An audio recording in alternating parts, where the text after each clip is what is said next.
The top stories. Ethiopian high-level delegation engaged IMF and World Bank on economic reform progress, strengthens partnership for continued support.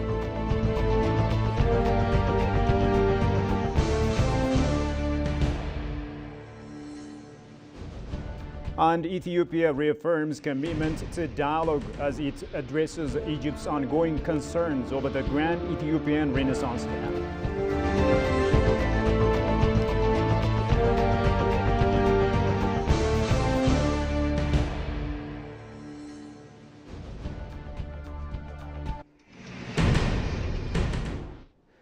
Hello and welcome to EBC World, the voice of Pan-Africanism. With the news, I'm Shifarao Lako. Thank you for watching us.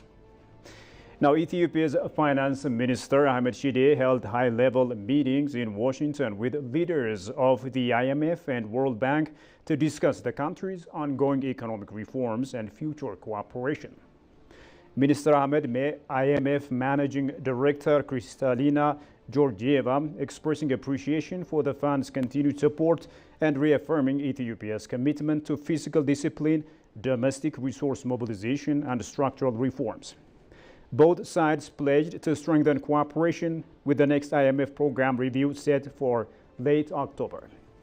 Meanwhile, World Bank Managing Director for Operations Anna Berde praised Ethiopia's significant achievements under its reform agenda, noting the strong progress across key economic indicators. During their meeting, Minister Ahmed thanked the World Bank for its vital technical and financial support and discussed deepening strategic partnership on priority development initiatives, ongoing reforms, and innovative financing solutions.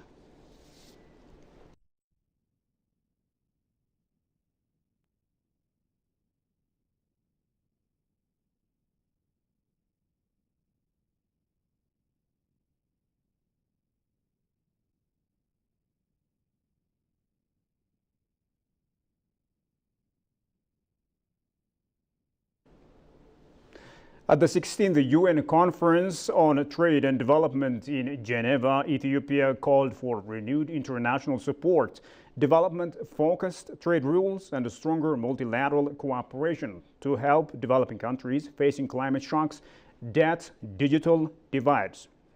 Ambassador Tsagab Kebabo highlighted Ethiopia's steady economic growth under its homegrown economic reform agenda despite global challenges. He stressed the need to honor commitments on development finance, climate investment, and technology transfer, and called for reforms to make the international financial systems more inclusive and equitable for vulnerable countries. Ethiopia also voiced these priorities in meetings of the G77 and China, Africa Group, and LDC coalitions, urging partners to enhance support for UNCTAD's work.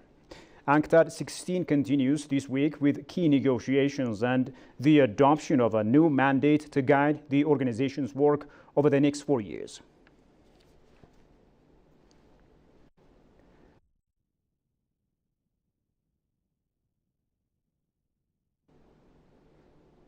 Moving on, Ethiopia's State Minister for Foreign Affairs, Ambassador Hader Abarra, received Ambassador Ruslan Nasibov, the Republic of Azerbaijan's envoy to Ethiopia, in a cordial meeting. During the discussion, Ambassador Hader underscored the importance of further enhancing the rapidly growing bilateral relations between the two countries.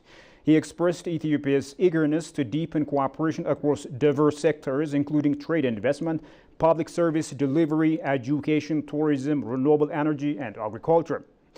Highlighting Ethiopia's comprehensive economic reforms, the state minister invited Azerbaijan investors and companies to explore the promising investment opportunities available in the country. Ambassador Ruslan Nasibov reaffirmed Azerbaijan's commitment to strengthening its multifaceted partnership with Ethiopia.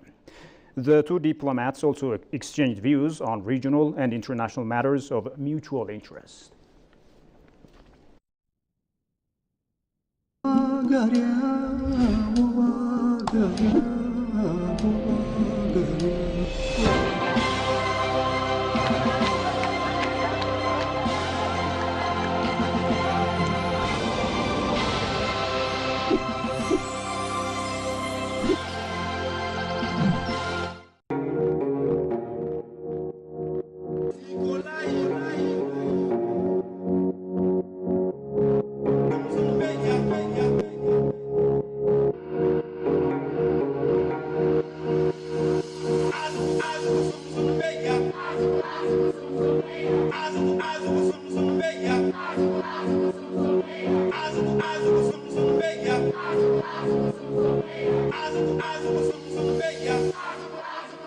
immature.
Welcome back. Now, in a bold response to Egypt's continued objections, Ethiopia has reiterated that the Grand Ethiopian Renaissance Dam represents an irreversible stride toward national progress and regional equity.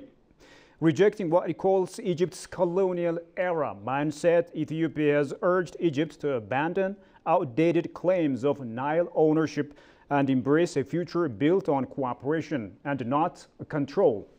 Ethiopia insists that shared prosperity, not perpetual dominance, should define the next chapter of Nile relations. Kazaun Chane presents the following reportage. Take a look at this. Amid Egypt's continued expressions of concern over the Grand Ethiopian Renaissance Dam, GERD, and the Ethiopian government reaffirmed its commitment to transparent dialogue and cooperative engagement. The unfounded claims we heard here today are also communicated to the Security Council. Ethiopia has provided a considered response based on truth and lessons from our knowledge of Egypt's baseless claims. Our position remains principled and clear. The Nile River ties Ethiopia, Egypt, and the 9 other countries of the Nile Basin with a natural bond.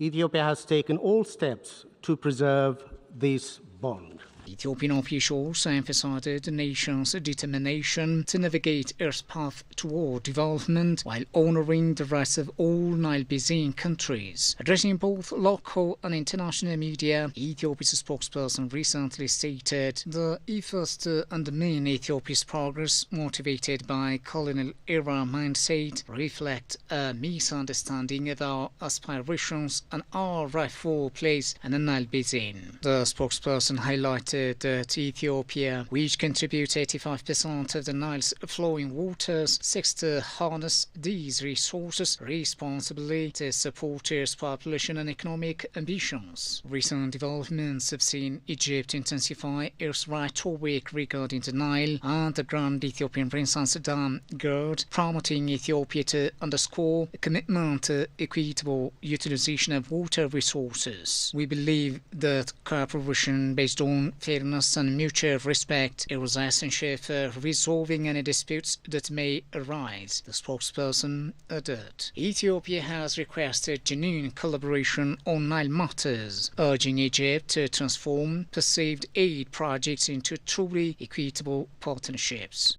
The contrast between Ethiopia's long-standing policy of cooperation and Egypt's continued hostility is starkly clear. Ethiopia abides by the international law, principle of equitable and reasonable utilization in its use of the Nile River. Egypt, on the other hand, is invested in imposing what it calls its historic right. Ethiopia advances basin-wide cooperation along with its sisterly co-riparian countries. Egypt pushes for colonial-era bilateral commission that grants it unfettered authority over 10 African countries. The Ethiopian government expressed concern that reliance on outdated colonial agreements for water rights overlooked the current realities of international law, which advocates for equitable resource distribution among all riparian states. Ethiopia seeks to develop the water to protect the human rights of our people for inadequate standard of living, to ensure access to clean drinking water, food, and electricity to power our homes, schools, hospitals, and factories. Egypt insists on denying them these necessities of life by a perpetual colonial status as a desert farm, to use its own terms, and I quote, oasis for development, end of quote. Ethiopia built the Grand Ethiopian Renaissance Dam by consulting and involving Egypt in the decision-making processes, starting from the design to the operation of the dam. Our commitment to utilize the Nile does not exclude our readiness to engage in constructive dialogue, and we are committed to resolving misunderstandings through direct negotiations, as Sine official noted. Ethiopia remains focused on strengthening its cooperation with Sudan regarding the Grand Ethiopian Renaissance Dam, emphasizing regional unity against divisive tactics. The spokesperson assured that Ethiopia continues to uphold its principles of peace and professionalism in managing the dam, further exemplified by initiatives like the Green Legacy aimed at environmental sustainability. In conclusion, Ethiopia called for a collaborative framework that recognizes the equal rights of all nations depending on the Nile, envisioning a future built on partnership rather than confrontation. Only through mutual respect and adherence to equitable usage principles can we achieve sustainable solutions for all, they concluded. And finally, Bali Mountains National Park, known for its unique wildlife, scenic highlands, and Afro-alpine ecosystems, is a UNESCO World Heritage nominee and one of the country's premier destinations for nature-based tourism. The park and its surroundings are home to an extraordinary fauna and flora with an exceptional degree of endemism, and in several cases they are the only remaining populations of globally threatened species across numerous taxonomic groups. A delegation of ambassadors and representatives from international organizations highlighted Ethiopia's untapped tourism potential during a visit to the UNESCO-inscribed Bali Mountains National Park. Take a listen to this.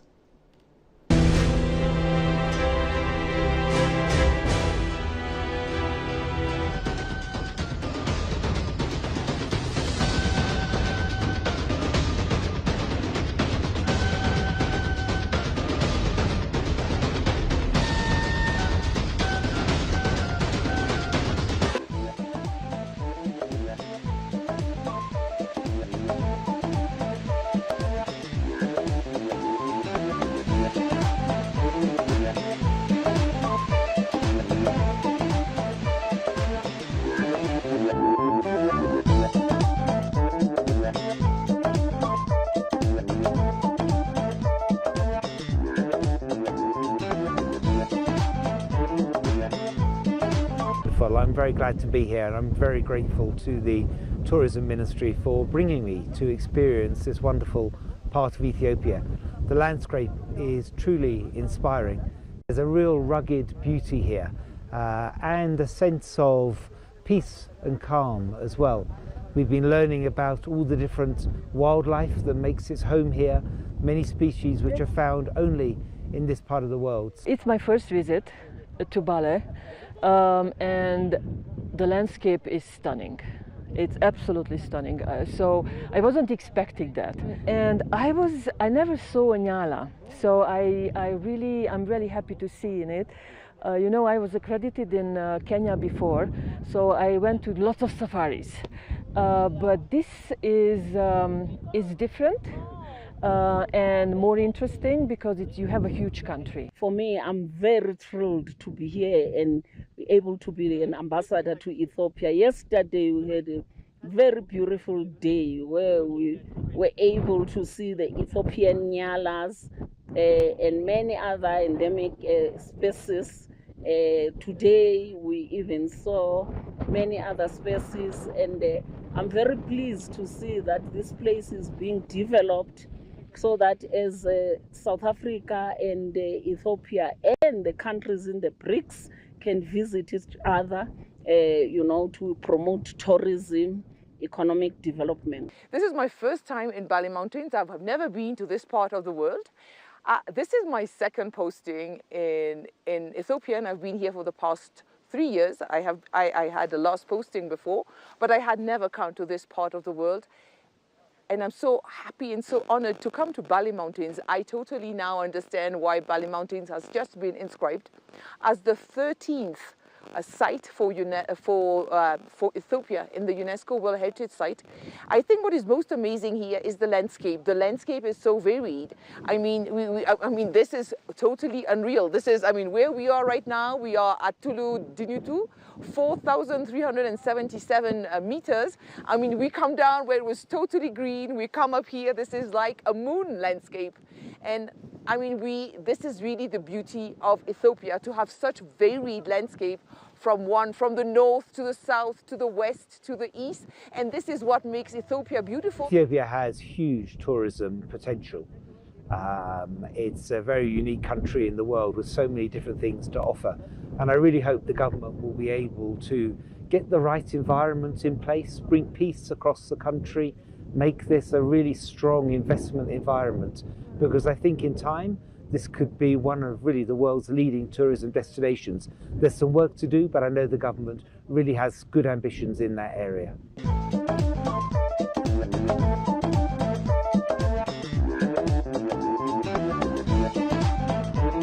So fascinating when we come now to the Bali Mountains that we see that the government of Ethiopia is developing the place, that they are now building lodges around so that tourists can spend days here at least, because it's not enough for us to just spend 48 hours. We would have hoped that we would be here for close to at least 5 days. This is huge development, and more especially integrating the local communities. We saw that the people who are employed here, it's local communities, and the people who protect the mountains and the place, it's the local communities. So it is good that the government is also integrating the community in this development and in infrastructure development. As UNESCO, you know that when the sites are inscribed on the UNESCO World Heritage list, it is a state party agreement.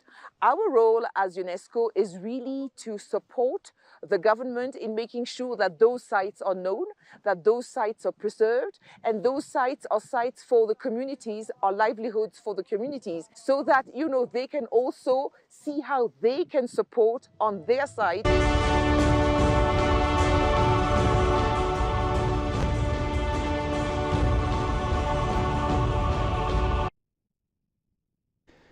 Well, ladies and gentlemen, you have been watching EBC World. Now a quick recap of the top stories.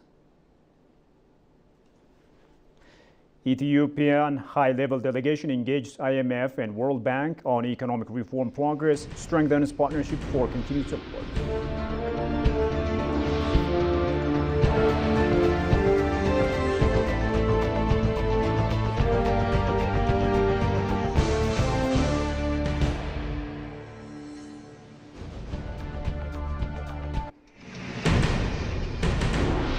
And Ethiopia reaffirms commitment to dialogue as it addresses Egypt's ongoing concerns over the Grand Ethiopian Renaissance Dam.